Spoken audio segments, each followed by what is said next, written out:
English grammar day 42 म्हणजेच direct and indirect speech part 4 मध्ये आज आपण पाहणार आहोत विनंतीवाचक वाक्य, उद्गारवाचक वाक्य आणि लेट्सने सुरू होणाऱ्या वाक्यांचं इनडायरेक्ट स्पीच कसं करायचं। तर आजचा हा पुढचा टॉपिक आपण बघतोय। यापूर्वी आपण जे बघितलं पहा की विधानात्मक वाक्य, WH प्रश्नार्थक वाक्य, एस नो प्रश्नार्थक वाक्य आणि आज्ञार्थी वाक्य यांचं इनडायरेक्ट स्पीच कसं करायचं। तर आजचा पाचवा टाइप आहे विनंतीवाचक वाक्य, म्हणजेच आपण ज्याला रिक्वेस्ट म्हणू शकतो। तर अवतरण चिन्हातील वाक्य जर विनंतीवाचक असेल, म्हणजेच अवतरण चिन्हातील वाक्यात जर प्लीज हा शब्द आला असेल तर ते विनंतीवाचक वाक्य असतं। तर मग त्याचं इनडायरेक्ट स्पीच कसं करायचं यासाठी मागे बघितलेले सर्व बदल आपल्याला करायचे आहेतच, म्हणजेच reporting verb, connective, pronouns, tense आणि काही पर्टिक्युलर वर्ड्स कसे चेंज करायचे आहेत याचा उपयोग देखील आपल्याला या ठिकाणी करायचा आहेच। पण या प्रकारामध्ये एक वेगळी टीप आपल्याला लक्षात घ्यायची आहे। पहा, विनंतीवाचक वाक्यामध्ये तर काय होतं पहा, वाक्यामध्ये जो प्लीज असतो ना तो वाक्यातील प्लीज काढून टाकायचा आहे। बघा, वाक्यातील प्लीज काढून वरील टीप वापरावी। वरील म्हणजेच कोणती? या अगोदरचा जो प्रकार आपण पाहिला आज्ञार्थी वाक्याचं इनडायरेक्ट स्पीच कसं करायचं त्यामधील टीप सुद्धा आपल्याला या ठिकाणी वापरायची आहे। ती टीप काय होती पहा, जर वाक्यात डोंट हा शब्द आल्यास डोंट काढून टू या कनेक्टिव्ह ऐवजी नॉट टू घ्यावा। ही टीप आज्ञार्थी वाक्याबरोबरच आपल्याला या ठिकाणी सुद्धा वापरायची आहे। म्हणजेच आपल्याला काय करायचं आहे बघा, विनंतीवाचक वाक्याचं इनडायरेक्ट स्पीच करत असताना वाक्यातील प्लीज हा शब्द काढायचा आहे आणि ती मागे पाहिलेली टीप सुद्धा आपल्याला वापरायची आहे। त्याचं एक्झाम्पल पहा, शी सेड टू मी प्लीज, बघा, स्पीक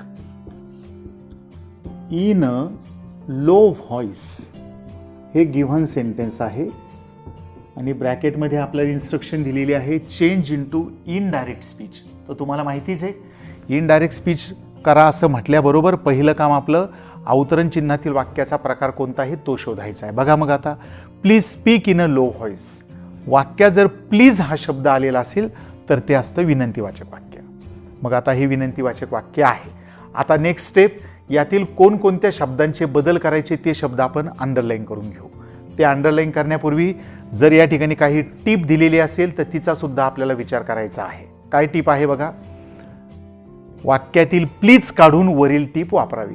प्लीज काढायचा आहे, मग हा प्लीज आपण काढून टाकला आणि जी वरील टीप म्हणजे आज्ञार्थी वाक्याची जी टीप होती ती इथं लागू पडेल का पहा। ती टीप होती वाक्यात डोंट आल्यास काढून टाकावा। डोंट दिसतोय का? नाहीये, म्हणजे ती दुसरी टीप वापरायची गरज नाहीये। तर प्लीज आपण काढून टाकलेला आहे। आता कोणते शब्द बदलतील ते मार्क करू आपण। बघा, सेड टू, कॉमा, क्रियापदाचं पहिलं रूप असेल तर त्याचं दुसरं रूप घेतात नियमानुसार। पण तुम्हाला मी मागेच सांगितलं की आज्ञार्थी वाक्य आणि विनंतीवाचक वाक्यामध्ये सुरुवातीला जे क्रियापद असतं त्याचा काळ बदलायचा नाही, कारण त्या क्रियापदाच्या अगोदर कॉमाच्या जागी टू आलेला असतो आणि तुम्हाला नियम माहितीच आहे की टू नंतर क्रियापदाचं नेहमी पहिलं म्हणजेच मूळ रूप वापरतात। म्हणून या क्रियापदाचा काळ बदलायचा नाही, पुढे दिलेल्या इतर कोणत्याही शब्दांचा बदल होणार नाहीये। मग बघा, आता फक्त सेड टू आणि कॉमा या दोघांचाच बदल होणार आहे। सेड टूच्या जागी काय घ्यायचं, हे जे आपण वापरतो हे असतं रिपोर्टिंग व्हर्ब आणि कॉमाच्या जागी घेतो ते कनेक्टिव्ह। तुम्हाला माहितीच आहे की रिपोर्टिंग व्हर्ब आणि कनेक्टिव्ह हे अवतरण चिन्हातील वाक्याच्या प्रकारानुसार वापरतात। अवतरण चिन्हातील वाक्य आहे विनंतीवाचक आणि विनंतीवाचक वाक्यामध्ये रिपोर्टिंग व्हर्ब काय घेतात? Very good, requested. यासाठी तुम्हाला तो फर्स्ट चार्ट जो दिलेला आहे ना तो व्यवस्थित पाठ करावा लागणार आहे। पहा, अवतरण चिन्हातील वाक्य जर विधानात्मक असेल तर रिपोर्टिंग व्हर्ब घेतात सेड किंवा टोल्ड, कनेक्टिव्ह घेतात दॅट। अवतरण चिन्हातील वाक्य जर WH प्रश्नार्थक असेल तर रिपोर्टिंग व्हर्ब घेतात आस्क्ड, कनेक्टिव्ह काहीच वापरत नाही। एस नो प्रश्नार्थक जर वाक्य असेल तर रिपोर्टिंग व्हर्ब आस्क्ड आणि कनेक्टिव्ह घ्यायचा असतो इफ किंवा व्हेदर. त्यानंतर चौथा जो प्रकार आहे, अवतरण चिन्हातील वाक्य जर आज्ञार्थी असेल तर रिपोर्टिंग व्हर्ब येतात आस्क्ड किंवा ऑर्डर्ड आणि कनेक्टिव्ह टू. त्यानंतर विनंतीवाचक वाक्य जर असेल, जे आपण या ठिकाणी पाहतोय त्या चार्टमध्ये आपण मेन्शन केलेलं 5 नंबरला, जर अवतरण चिन्हातील वाक्य विनंतीवाचक असेल तर रिपोर्टिंग व्हर्ब घेतात रिक्वेस्टेड आणि कनेक्टिव्ह घेतात टू. त्याही नंतर जे आहे ते पुढे आपण पाहूच. आता सध्या आपल्याला जे उपयोगाचं आहे, विनंतीवाचक वाक्यामध्ये रिपोर्टिंग व्हर्ब घेतलं रिक्वेस्टेड आणि कनेक्टिव्ह काय घ्यायचा म्हटलं, टू. बाकी इतर कोणतेही बदल नाही आहेत. मग बाकीचे शब्द तसेच घेण्यापूर्वी झालेले बदल एकदा आपण खात्री करून घेऊ, बरोबर आहेत का. अंडरलाईन पण करू. सेट टूच्या जागी रिक्वेस्टेड आणि कॉमाच्या जागी टू. हा प्लीज का काढलाय माहिती आहे तुम्हाला? प्लीजचा अर्थ काय होतो? कृपया. आपण उत्तरामध्ये रिक्वेस्टेड हे रिपोर्टिंग व्हर्ब घेतो ना, रिक्वेस्टेड म्हणजे विनंती केली, म्हणजे या शब्दातच प्लीज हा शब्द अदृश्यरित्या आहे. विनंती केली यामध्येच कृपया ऍड आहे ना, म्हणून आपण रिक्वेस्टेड घेताना प्लीज हा शब्द काढून टाकत असतो. ठीक आहे, दोनच बदल झालेत. सेट टूच्या जागी रिक्वेस्टेड, कॉमाच्या जागी टू. बाकीचे शब्द तसेच. पहा मग काय, शी सेट टूचा रिक्वेस्टेड झाला. त्यानंतर ऐकणारी व्यक्ती म्हणजे लिसनर आहे मी, कॉमाच्या जागी टू घेतलाय, प्लीज काढून टाकला. पुढे speak in a low voice तसंच येणार आहे. शेवटी फुल स्टॉप. काय उत्तर झालंय बघा मग, she requested me to speak in a low voice. तिने मला कमी आवाजात बोलण्याची विनंती केली. काय केले आपण? तिने बोललेले शब्द या ठिकाणी आपण काय केले, तिसऱ्याच्या किंवा आपल्या शब्दात सांगितलेले आहेत. हे झालं इनडायरेक्ट स्पीच. नेक्स्ट सेंटेन्स बघा आता.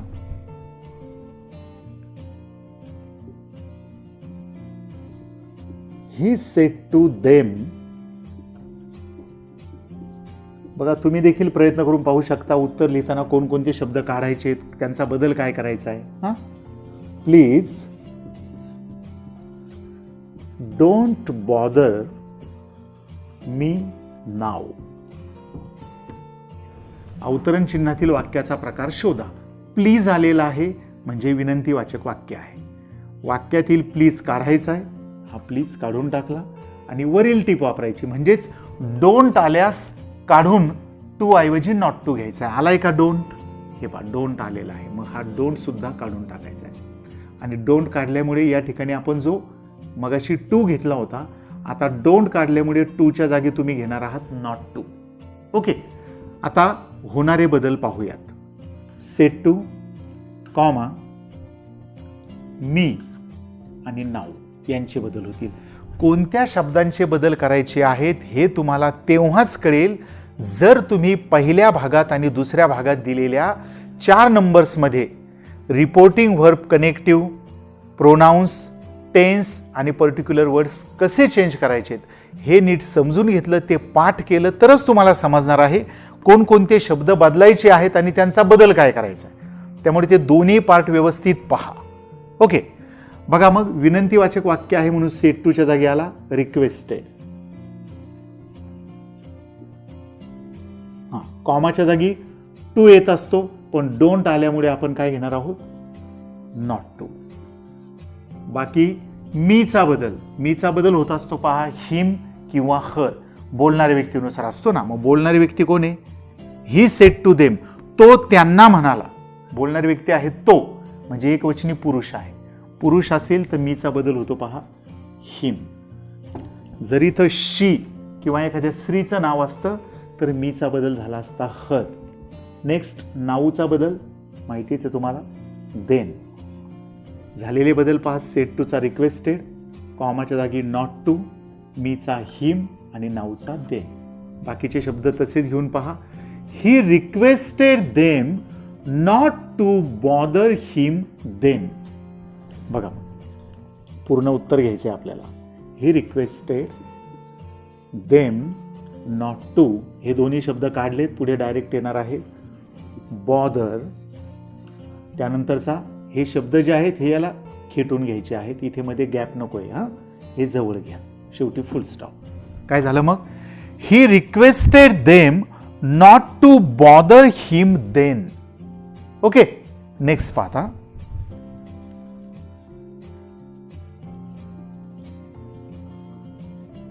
द बेगर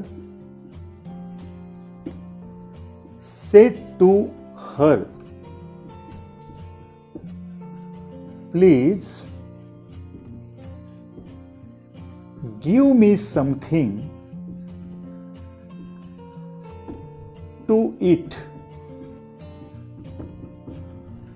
इनडायरेक्ट स्पीच करायचे, अवतरण चिन्हातील वाक्याचा प्रकार शोधावा लागणार आहे.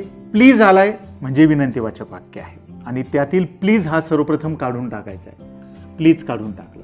दुसरी टीप वापरायची आहे का? डोंट आला असेल तर तो काढायचा आहे. डोंट नाही दिसत म्हणजे दुसरी टीप वापरायची नाहीये. मग आता होणारे बदल पहा. सेट टू कॉमा मी यांचेच बदल होणार आहेत. फक्त विनंती आहे म्हणून सेट टूच्या जागी आला. करेक्ट. रिक्वेस्टेड हे पाठच व्हायला पाहिजे आपलं. कॉमाच्या जागी टू. जर डोंट असता तर डोंट काढून इथं आला असता नॉट टू. पुढे मीचा बदल हिम किंवा हर बोलणाऱ्या व्यक्तीनुसार. द बेगर भिकारी पुरुष आहे म्हणून मीचा बदल झाला हिम. बाकी कोणते बदल नाहीयेत. झालेले बदल सेट टूचा रिक्वेस्टेड, कॉमाचा टू आणि मीचा हिम. बाकीचे शब्द तसेच. उत्तर काय होईल मग? The beggar requested her to give him something to it. बघा राहिलेले शब्द तसेच घेऊ आपण. The beggar requested her to give. त्यानंतर हिम जवळ घेऊ आपण. हा मीचा बदल झालाय ना हिम. पुढचा भाग तसाच येईल. समथिंग टू इट झालं उत्तर. The beggar requested her to give him something to it. बघा अजिबात अवघड नाहीये. सिस्टमॅटिकली गेलं तर पहिला, दुसरा, तिसरा आणि हा चौथा सर्व पार्ट्स व्यवस्थित पहा. मागच्या प्रत्येक भागात पुढच्याशी निगडित अशा काहीतरी गोष्टी आलेल्या आहेत. त्यामुळे तुम्ही जर डायरेक्ट हा पार्ट बघताय तर तुम्हाला मग ते समजून घेताना अडचणी येतील. त्या अडचणी सॉल्व्ह करायच्या असतील तर क्रमाने बघा हे सर्व पार्ट्स, जेणेकरून हा टॉपिक तुम्हाला संपूर्ण समजेल. ठीक आहे. आता यानंतर पुढचा आपण पाहू. जर अवतरण चिन्हातील वाक्य उद्गारवाचक असेल तर त्याचं इनडायरेक्ट स्पीच कसं करायचं. बघा आता या ठिकाणी लगेच घेऊ आपण खाली. नंबर 6 उद्गारवाचक वाक्य, ज्याला आपण काय म्हणतो एक्सक्लेमेशन किंवा एक्सक्लेमेटरी सेंटेन्स. अवतरण चिन्हातील वाक्य जर उद्गारवाचक असेल तर त्याचा इनडायरेक्ट स्पीच करतानाची टीप बघा आता काय आहे बरं का. इथेच घेऊ आपण ती. जे अवतरण चिन्हात उद्गारवाचक वाक्य असतं त्या उद्गारवाचक वाक्याचे विधानात्मक वाक्य बनवायचं पहा.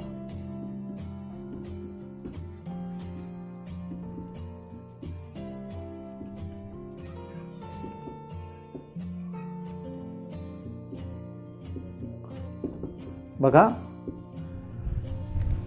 उद्गारवाचक वाक्याचे विधानात्मक वाक्य बनवून त्यानंतर त्यात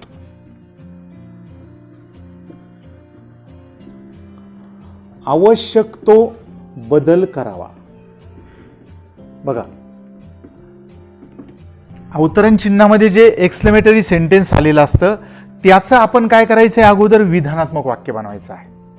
आणि हे उद्गारवाचकचं विधानात्मक कसं बनवायचंय हे आपण सुरुवातीच्या ग्रामरच्या टॉपिक्समध्ये बघितलेलं आहे पहा. जसं हाऊ लकी आय ॲम, हे जे उद्गारवाचक आहे त्याचं विधानात्मक होईल पहा आय ॲम व्हेरी लकी. तर मग असं उद्गारवाचकचं विधानात्मक बनवायचं आणि मग त्यात काय जो असेल तो आवश्यक बदल करायचा असतो. त्याचं एक्झाम्पल बघा.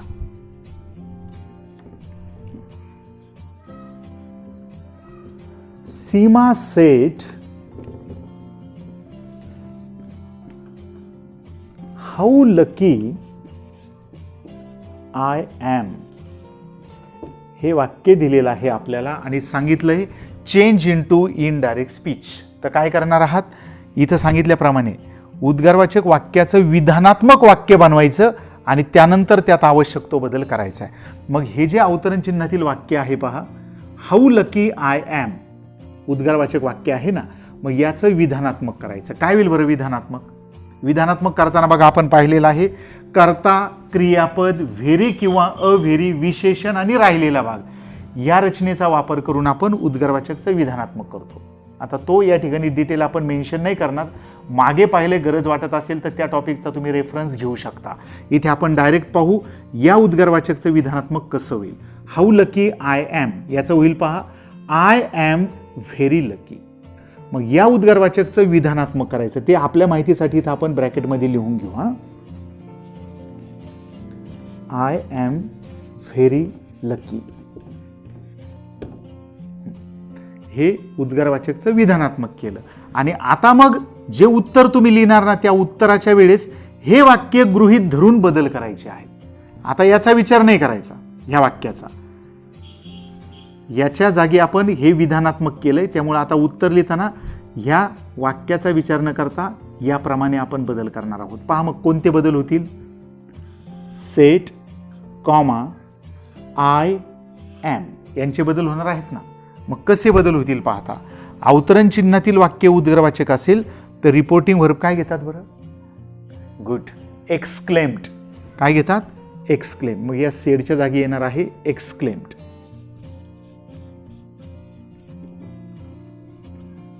सेडच्या जागी आला. त्यानंतर कॉमाच्या जागी काय घेतात उद्गारवाचक वाक्यात? दॅट. त्यानंतर आयचा बदल ही किंवा शी. बोलणारी व्यक्ती सीमा स्त्री आहे म्हणून आईचा बदल होईल पहा, शी. ॲमचा बदल वॉज, पण रिपोर्टिंग व्हर्ब भूतकाळात असेल तरच हा बदल होतो. बघा मग सेड भूतकाळातच आहे, मग ॲमचा बदल झाला वॉज. हे 4 बदल झालेत. सेडचा एक्सक्लेम्ड, कॉमाचा दॅट, आयचा शी आणि ॲमचा वॉज. बाकी शब्द तसेच येतील पहा. सीमा, पुढे एक्सक्लेम्ड दॅट शी वॉज आणि व्हेरी लकी.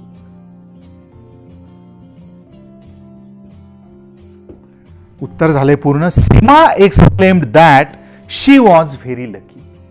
सीमा उद्गारली की ती खूप नशीबवान होती.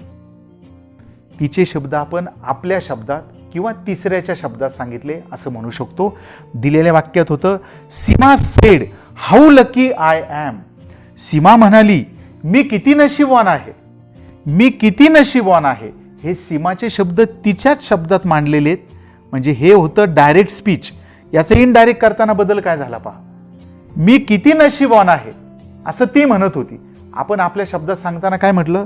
सीमा उद्गारली की ती खूप नशीबवान होती. समजलंय?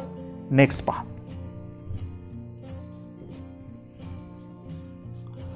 I said, how amazing it is. पहा या ठिकाणी आपल्याला सेंटेन्स दिलेला आहे. I said how amazing it is. Indirect speech करायचंय. सर्वप्रथम अवतरण चिन्हातील वाक्याचा प्रकार कोणता आहे तो बघू. हाऊ अमेझिंग इट इज उद्गारवाचक चिन्ह आहे, म्हणजे हे उद्गारवाचक वाक्य आहे. आता याचं इनडायरेक्ट करताना या टिपनुसार या उद्गारवाचक वाक्याचं आधी विधानात्मक वाक्य बनवायचं आणि मग त्यात काय असेल तो आवश्यक बदल करायचा आहे. मग याचं विधानात्मक काय होईल? जसं हाऊ लकी आय ॲम याचं विधानात्मक झालं होतं आय ॲम व्हेरी लकी. तर हाऊ अमेझिंग इट इजचं काय होईल? Good, it is very amazing असं होईल. पहा इथे आपण पुढे मेन्शन करू. हा, it is very amazing. Amazing म्हणजेच आश्चर्यकारक. तर मग आता हे जे विधानात्मक केलंय हे वाक्य अवतरण चिन्हात आहे असं समजून उत्तर लिहायचंय. या उद्गारवाचकचं आपण विधानात्मक केलं, मग हे वाक्य इथून कट करायचंय आणि या अवतरण चिन्हात हे वाक्य येणार आहे. मग त्यात कोणते आवश्यक बदल आहेत ते करायचे. होणारे बदल पहा. सेट, कॉमा, यात बदल नाही शोधायचे, तर याचं आपण हे वाक्य बनवून मग यात बदल पहा काय आहे. इट इज व्हेरी अमेझिंग मध्ये फक्त इज बदलणार आहे. होणारे बदल पहा. सेडचा काय होणार आहे? उद्गारवाचक वाक्य असताना सेडचा बदल काय होतो? एक्सक्लेम्ड.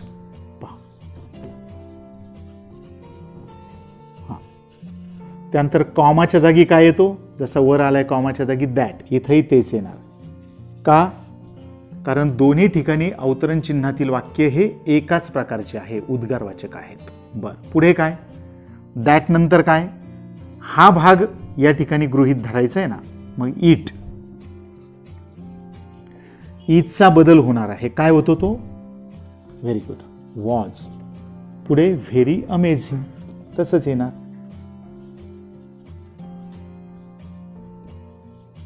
आणि शेवटी फुल स्टॉप येणार आहे. राहिले काय? सुरुवातीला हा करता राहिलेला आहे किंवा बोलणारी व्यक्ती. I exclaimed that it was very amazing. झालेले बदल सेडचा एक्सक्लेम्ड, कॉमाचा दॅट आणि इटचा बदल वॉज. उत्तर झालंय I exclaimed that it was very amazing. ठीक आहे, जमतंय ना? खूप सिंपल आणि इंटरेस्टिंग आहे असं मी वारंवार तुम्हाला म्हणतोय, कारण तुम्ही ग्रामरचे सेंटेन्सेस समजावून घेत असताना जर कॉन्सन्ट्रेटिव्हली पाहिलं, एकाग्रतेने तुम्ही एखादं वाक्य जरी बघितलं, कशा पद्धतीने सॉल्व्ह केलं, तर आपोआप त्या उत्तरामध्ये आपल्यालाही इंटरेस्ट येतो आणि आणखी एक्झाम्पल्स आपल्याला सोडवावेसे वाटतात. ठीक आहे, तर याचे अजून आपण 2 एक्झाम्पल्स पाहू आणि मग पुढच्या टाईपकडे वळूयात. पहा,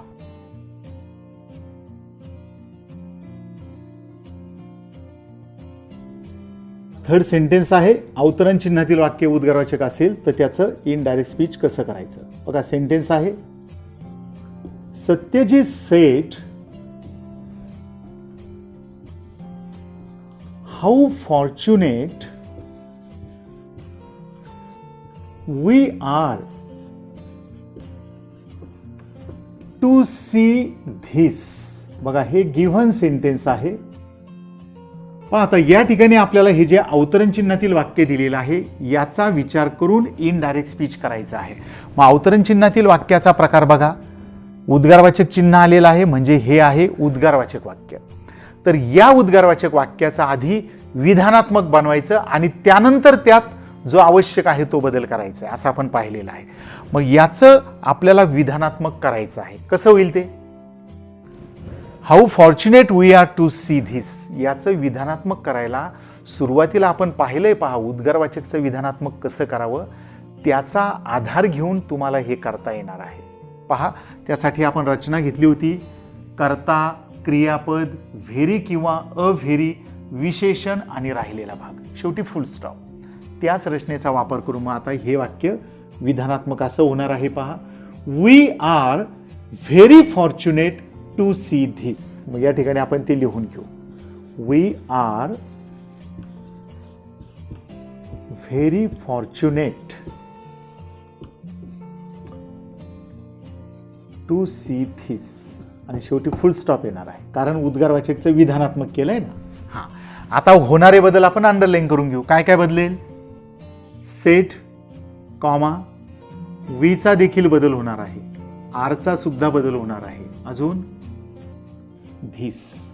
या सर्व शब्दांचे बदल आपल्याला करावे लागतील. काय काय होतील पहा, अवतरण चिन्हातील वाक्य उद्गारवाचक असल्यामुळे सेडचा बदल होणार आहे एक्सक्लेम्ड. ओके, या ठिकाणी येणार आहे एक्सक्लेम्ड सेडच्या जागी, कॉमाच्या जागी आला दॅट. वीचा बदल काय होतो पहा, आपण पाहिलंय ना, वीचा बदल नंबर 2 मध्ये आपण पाहिलंय की वीचा बदल होत असतो दे. आरचा बदल काय होतो? Good, where. पुढे धिसचा बदल होणार, धिसचा काय होत असतो? 4 नंबर मध्ये पाहिलंय, धिसचा होतो दॅट. मग झालेले बदल पहा परत एकदा, सेडचा एक्सक्लेम्ड, कॉमाचा दॅट, वीचा दे, आरचा वेअर आणि धिसचा दॅट. बाकी शब्द तसेच घ्यायचे. सुरुवातीला काय आलेलं आहे? सत्यजित, हे आपण सुरुवातीला घेऊ. हा, सेडचा एक्सक्लेम्ड, कॉमाचा दॅट, वीचा दे, आरचा वेअर, त्यापुढे व्हेरी फॉर्च्युनेट टू सी आणि धिसचा दॅट झालेला आहे. उत्तर काय झालं मग? Satyajit exclaimed that they were very fortunate to see that. समजलंय? ओके, नेक्स्ट सेंटेन्स पहा.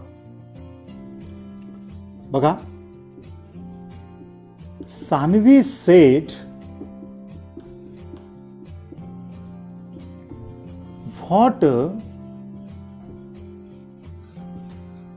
Beautiful flower this is. आणि अवतरण चिन्ह पूर्ण. Sanvi said what a beautiful flower this is. Indirect करायचं आहे. अवतरण चिन्हातील वाक्य कोणत्या प्रकारचं आहे पहा. वाक्याच्या शेवटी आलेलं आहे उद्गारवाचक चिन्ह, म्हणजेच हे आहे उद्गारवाचक वाक्य. तर या उद्गारवाचकचं विधानात्मक करायचं आधी आणि मग पाहू कोणते बदल करायचे ते अंडरलाईन. बघा मग, what a beautiful flower this is, याचं काय होईल? This is a very beautiful flower असं होणार आहे. इथे लिहून घेऊ आपण. बघा, this is a very beautiful flower. हे विधानात्मक केलंय आपण. आता होणारे बदल पहा. सेट, कॉमा, हे आता तुमच्या अगदी लक्षात आलं असेल कोणकोणते शब्द बदलतात. रिपोर्टिंग व्हर्ब, कनेक्टिव्ह, त्यानंतर सर्वनाम, काळ, काही विशिष्ट शब्द. सेड, कॉमा, त्यानंतर धिसचा बदल होईल, इजचा बदल होईल. अजून पुढे काही बदलणार नाही. मग होणारे बदल पाहता. सेडचा उद्गारवाचक वाक्य आहे म्हणून एक्सक्लेम्ड. कॉमाचा दॅट, कॉमाच्या जागी दॅट. धिसचा बदल दॅट. बघा, 2 दॅट आलेत एका पुढे एक, काहीच हरकत नाहीये. हा दॅट कॉमाच्या जागी म्हणजे कनेक्टिव्ह म्हणून आलेला आहे आणि हा जो दॅट आहे हा धिसच्या जागी आलेला आहे. म्हणजेच दोन्हीही वेगवेगळ्या अर्थाने आलेले आहेत, त्यामुळे आपल्याला दोन्हीही घ्यावे लागणार आहेत. ओके, पुढे इजचा बदल वॉज आणि पुढचा भाग तसाच. एवढेच बदल करायचे आहेत. सेडचा एक्सक्लेम्ड, कॉमाचा दॅट, धिसचा दॅट, इजचा वॉज. बाकी शब्द तसेच. Saanvi exclaimed that that was a very beautiful flower. राहिलेले शब्दामध्ये आता पुढे काय राहिले? A very beautiful flower. The complete answer is Sanvi exclaimed that was a very beautiful flower. समजलं? हे झालं उद्गारवाचक वाक्याचं इनडायरेक्ट स्पीच. आता आपण शेवटचा 7वा आणि शेवटचा प्रकार बघणार आहोत. लेट्सने सुरू होणाऱ्या वाक्याचं इनडायरेक्ट स्पीच कसं करायचं बघा. नंबर 7, लेट्स किंवा हा वेगवेगळा पण येऊ शकतो. लेटस ने सुरू होणारे वाक्य. अवतरण चिन्हातील वाक्य जर लेट्सने सुरू होणार असेल तर काय करायचं आहे? या ठिकाणी एक टिप दिलेली पहा आपल्याला. वाक्यातील लेट्स काढून त्या जागी दे शूड घ्यावा. हा एक बदल करायचा आहे कंपल्सरी आपल्याला. लेट्स किंवा लेटस काढून त्या जागी घ्यायचा आहे दे शूड. बाकी सर्व बदल मागे सांगितल्याप्रमाणेच करायचे आहेत. लेट्सने सुरू होणाऱ्या वाक्याचं फर्स्ट सेंटेन्स आपण बघतोय. The students sed let's go. पहा हे वाक्य दिलेलं आहे. अवतरण चिन्हातील वाक्याचा प्रकार अगोदर आपल्याला बघायचा आहे. पहा लेट्स गो. लेट्सने सुरू होणार वाक्य आहे. तुम्हाला सुरुवातीला सांगितलं होतं इनडायरेक्ट स्पीच करत असताना सर्वप्रथम आपण अवतरण चिन्हातील वाक्याचा प्रकार कोणता आहे ते शोधणं गरजेचं आहे, कारण त्यानुसारच आपल्याला रिपोर्टिंग व्हर्ब आणि कनेक्टिव्ह वापरावे लागतात. मग अवतरण चिन्हातील वाक्य 7 पैकी एका प्रकारचं असतं. विधानात्मक, WH प्रश्नार्थक, एस नो प्रश्नार्थक, आज्ञार्थी, विनंतीवाचक, उद्गारवाचक आणि लेट्सने सुरू होणारं. यापैकी कोणतंही पहा लेट्सने सुरू होणारं वाक्य आहे. मग आता यात होणारे बदल आपण अंडरलाईन करून घेऊ. सेड म्हणजे आपल्याला रिपोर्टिंग व्हर्ब घ्यायचंय, पुढे कॉमाच्या जागी म्हणजे कनेक्टिव्ह, आणि आणखी एक चेंज आपल्याला या टिपमध्ये दिलाय पहा, वाक्यातील लेट्स काढून त्या जागी दे शूड घ्यावा. म्हणजे हा लेट्स सुद्धा आपल्याला काढायचा आहे आणि या जागी घ्यायचा आहे दे शूड. बाकी बदल होतील का पहा. गो हे क्रियापदाचं पहिलं रूप आहे, पहिल्या रूपाचं आपण दुसरं रूप करत असतो, पण लेट्स नंतर किंवा याही ठिकाणी बघा तुम्ही लेट्सच्या जागी आपण काय घेणार आहोत, दे शूड, आणि शूडच्या नंतर क्रियापदाचं नेहमी पहिलंच रूप असतं पहा. हे जे आपण पाहिलेत ना, shall, will, can, may, should, would, could, might, must, used to, ought to वगैरे, तर हे जे मोडल ऑक्झिलरी आहेत त्यानंतर क्रियापदाचं नेहमी मूळ रूप वापरत असतात. म्हणून लेट्सच्या जागी दे शूड येणार आहे आणि शूड नंतर आलेले क्रियापद पहिल्याच रूपात राहणार आहे, त्याचा भूतकाळ करायचा नाहीये. मग होणारे बदल पाहता, सेडच्या जागी काय घेणार, लेट्सने सुरू होणारं जर वाक्य असेल तर सेडच्या जागी काय घेतात, पहिला चार्ट आठवा, रिपोर्टिंग व्हर्ब आणि कनेक्टिव्हचा चार्ट. बघा एकदा रिवाइज करून पहा, आठवतोय का. जर अवतरण चिन्हातील वाक्य विधानात्मक असेल तर रिपोर्टिंग व्हर्ब घेतात सेड किंवा टोल्ड. हे पाठ करणं गरजेचं आहे, तर उत्तर बरोबर येणार आहे. त्यामुळे रिवाइज करतोय, नीट ऐका. तुम्हालाही आठवतंय का बघा, आठवत नसेल, मिस होत असेल काही, तर ते चार्ट परत एकदा व्यवस्थित पाठ करून घ्या. बघा, अवतरण चिन्हातील वाक्य जर विधानात्मक असेल तर रिपोर्टिंग व्हर्ब घेतात सेड किंवा टोल्ड, कनेक्टिव्ह घेतात दॅट. अवतरण चिन्हातील वाक्य WH प्रश्नार्थक असेल तर रिपोर्टिंग व्हर्ब घेतात आस्क्ड, कनेक्टिव्ह घेतात डॅश. WH प्रश्नात कनेक्टिव्ह काहीच वापरत नाही. पुढचा तिसरा प्रकार आहे, अवतरण चिन्हातील वाक्य जर येस नो प्रश्न असेल तर रिपोर्टिंग व्हर्ब आस्क्ड हेच घेतात, कनेक्टिव्ह मात्र इफ किंवा व्हेदर वापरतात. जर अवतरण चिन्हातील वाक्य आज्ञार्थी प्रकारचं असेल तर रिपोर्टिंग व्हर्ब घेतात आस्क्ड किंवा ऑर्डर्ड आणि कनेक्टिव्ह घेतात टू. त्यानंतर अवतरण चिन्हातील वाक्य विनंतीवाचक असेल तर रिपोर्टिंग व्हर्ब घ्यायचं रिक्वेस्टेड, कनेक्टिव्ह टू. अवतरण चिन्हातील वाक्य उद्गारवाचक असेल, जे आत्ताच आपण पाहिलं, तर रिपोर्टिंग व्हर्ब घ्यायचं एक्सक्लेम्ड आणि कनेक्टिव्ह घ्यायचा दॅट. आणि हा जो आपण आता शेवटचा बघतोय, अवतरण चिन्हातील वाक्य लेट्सने सुरू होणार असेल तर रिपोर्टिंग व्हर्ब घेतात, व्हेरी गुड, सजेस्टेड आणि कनेक्टिव्ह घेतात दॅट. बघा मग लेट्सने सुरू होणार आहे, सेडच्या जागी येणार आहे सजेस्टेड, ओके, आणि कॉमाच्या जागी दॅट. लेट्स काढून त्या जागी दे शूड येणार आहे. या ठिकाणी लेट्स काढलाय आणि त्या जागी आला दे शूड. एवढे बदल झालेत, पाहून घ्या झालेले बदल. सेडचा सजेस्टेड, खात्री करत जा बरं का, जे जे बदल आपण केले ते योग्य आहेत का, की बदल करायचा, एखादा शब्द राहिला, एखादा चुकलाय, हे पण आपल्याला त्या ठिकाणी पडताळता येईल. तर तुम्ही हे व्यवस्थित बघितलं तर सेडचा सजेस्टेड, कॉमाचा दॅट, लेट्स काढून त्याचा झालाय दे शूड. बाकीचे शब्द तसेच येतील. द स्टुडंट्स सुरुवातीला येईल पहा, ते घेतलं आपण द स्टुडंट्स, हा, सेडचा सजेस्टेड, कॉमाचा दॅट, लेट्सचा दे शूड आणि पुढे राहिलाय गो. बघा कंप्लीट आन्सर झालंय, the students suggested that they should go. लेट्सने सुरू होणाऱ्या वाक्याचा अशा पद्धतीने आपण इनडायरेक्ट स्पीच केलंय. सेडचा सजेस्टेड, कॉमाचा दॅट आणि लेट्स काढून त्या जागी दे शूड. बाकी कोणतेही बदल नाहीये. आता आपण या टाईपचं एक्झाम्पल पाहू. ही सेड टू देम,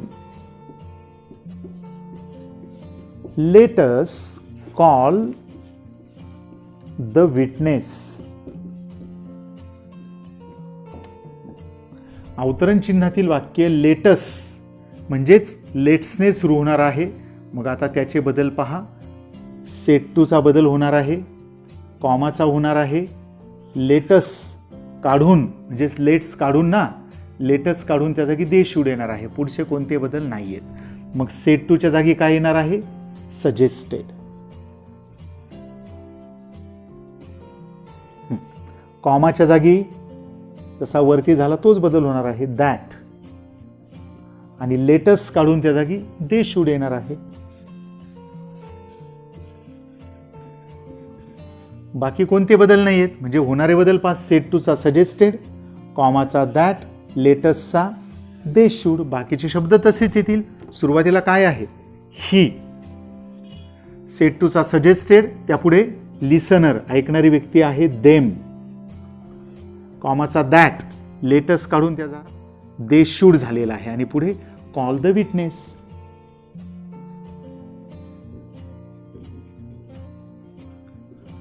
बघा पूर्ण उत्तर झालंय. He suggested them that they should call the witness. झालेले बदल सेट टूचा सजेस्टेड, कॉमाचा दॅट, लेटस काढून त्या जागी दे शुड, बाकी कोणतेही बदल नाहीये. उत्तर he suggested them that they should call the witness. आणि याच एक्झाम्पल बरोबर या ठिकाणी लेट्सने सुरू होणाऱ्या वाक्याचं इनडायरेक्ट स्पीच कसं करायचंय हे आपण थांबवतोय. आत्तापर्यंत आपण पाहिलं की अवतरण चिन्हातील वाक्य 7 पैकी कोणत्याही प्रकारचं असेल तरीही त्याचा आपण किती सहजपणे इनडायरेक्ट स्पीच करू शकतो. त्यासाठी आपल्याला पहिल्या 4 नंबर्समध्ये दिलेले जे बदल आहेत ते नीट लक्षात घेणं अत्यावश्यक आहे, व्हेरी इसेन्शियल आहे. पहा, कारण आपल्याला reporting verb, connective, pronouns, tense किंवा काही पर्टिक्युलर वर्ड्स कसे बदलतात हे लक्षात आल्याशिवाय हे बदल करता येणार नाहीत. आणि हे बदल करत असताना सुद्धा आपल्याला अवतरण चिन्हातील वाक्याचा जो प्रकार आहे तो समजून घ्यायचा आहे आणि अवतरण चिन्हातील वाक्याच्या प्रकारानुसारच मग आपण रिपोर्टिंग व्हर्ब काय घ्यायचं आणि कनेक्टिव्ह काय घ्यायचं हे ठरवत असतो. त्यामुळे आपल्याला या ठिकाणी कोणकोणत्या गोष्टी महत्त्वाच्या आहेत. सर्वप्रथम इनडायरेक्ट स्पीच करा हे दिसल्याबरोबर आपलं पहिलं काम असणार आहे अवतरण चिन्हातील वाक्याचा प्रकार कोणता आहे ते शोधणं.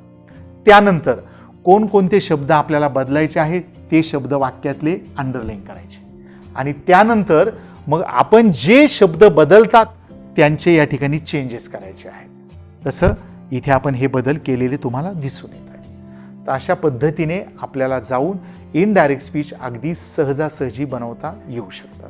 हा प्रकार तुम्हाला व्यवस्थित कळालेला असेलच. गरज वाटत असेल तर तुम्ही रिवाइज करू शकता आणि पुन्हा एकदा समजून घेऊ शकता. ठीक आहे. Thank you very much.